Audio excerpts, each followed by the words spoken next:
Very much. So at the outset, let's tell that we have not been having discussions in between. We will store all our energy for discussions at the end of the session, because Dr. Chirag Shah will also discuss with us the Canadian perspective, so we can have a discussion. Okay.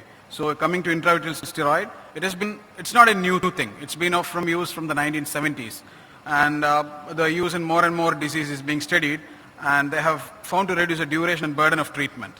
So inflammation is a key factor in diabetic retinopathy, be it AMD or some later stages of branch or central retinal vein occlusion as well. So inflammation is a key factor, and with VEGF, anti-VEGF treatment, we are only addressing the VEGF issue. We are not addressing the other cytokines which have a prominence. So it's a group of inflammation, capillary leakage, new blood vessels. All these form the problems of macular edema and other vascular diseases. So with steroids, we basically try to rectify all that.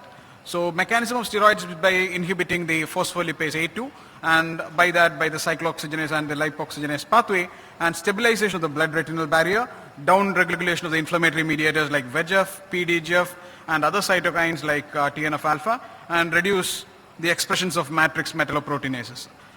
These are all experimental. And dexamethasone slow release implant is a commonly used drug. Triamcinolone is a commonly used drug, and fluocinolone acetonide is another drug. These are the three drugs which are there. Ozurdex is a dexamethasone slow release implant, and we do not have Iluvin right now in India.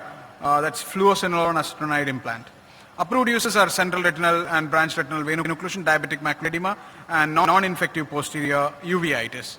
And under study would be Coats disease, IRWAN or pseudophakic macular edema, and wet AMD. So coming to diabetic macular edema, it's of particular use in recalcitrant diabetic macular edema, or as Dr. Mahesh said, the Chaplain trial, which said that in vitrectomized eyes, when the pharmacokinetics of the drugs inside, the anti-VEGFs are much easily mobilized from the vitreous, then you could use in diabetic macular edema. Triamcinolone acetonide, DRCR.net had an arm with triamcinolone acetonide which did not do well, but did well only in the pseudophakic side. And so generally, triamcinolone has main two side effects of cataract and glaucoma. And when you are giving a bolus of injection at the word go, there is a more higher chance of glaucoma in these patients. Fluocinolone acetonide is a slow release implant, shows benefit over 2 to 3 or even 4 years, and FAME trial concluded that there was a significant benefit in recalcitrant edemas. Dexamethasone, FDA approved diabetic macular edema on the 29th September, and the MEET study was there, which showed significant benefit of visual acuity and the significant improvement in macular thickness in these patients.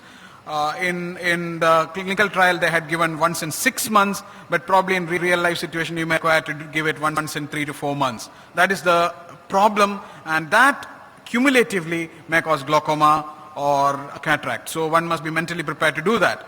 So these are some of these are cases which are very long follow-up. So maybe 5 or 6 years. So initially started treatment with anti-VEGF treatment, and later on shifted to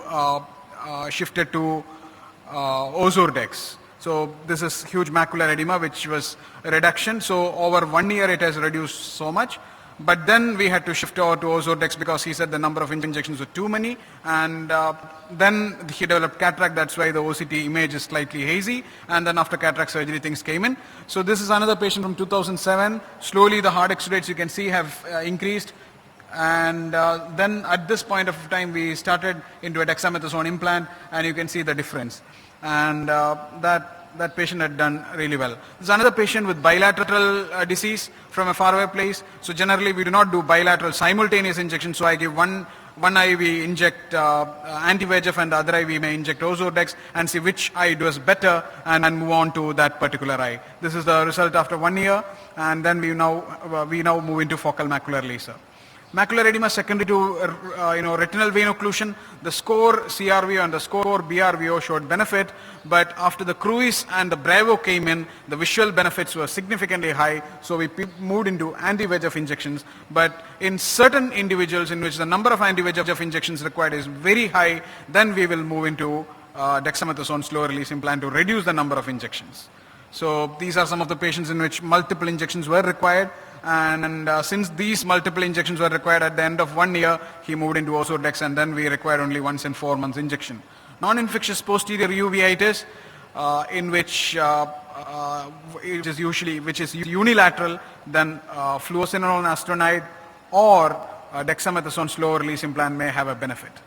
So again, in this dexamethasone slow release implant had a randomized control trial, 26-week sham control trial, in which non-infectious intermediate or posterior uveitis were done, and at week 8 complete resolution of vitreous haze was seen in about 47% of people with 700 microgram.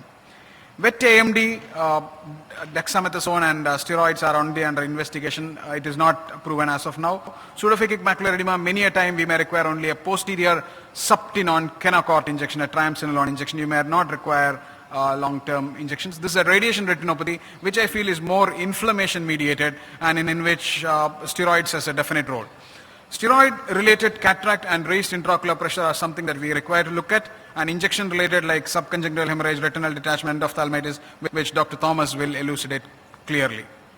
So long-acting DEXA implant, generally center involving in both eyes, center involving with recent stroke or heart attack or something like that, center involving in cataract or post-cataract surgery immediately, not possible to come frequently, with nephropathy which will require multiple injections, poor response to anti-VEGF. These are conditions where we would move to dexamethasone implant. Thank you very much.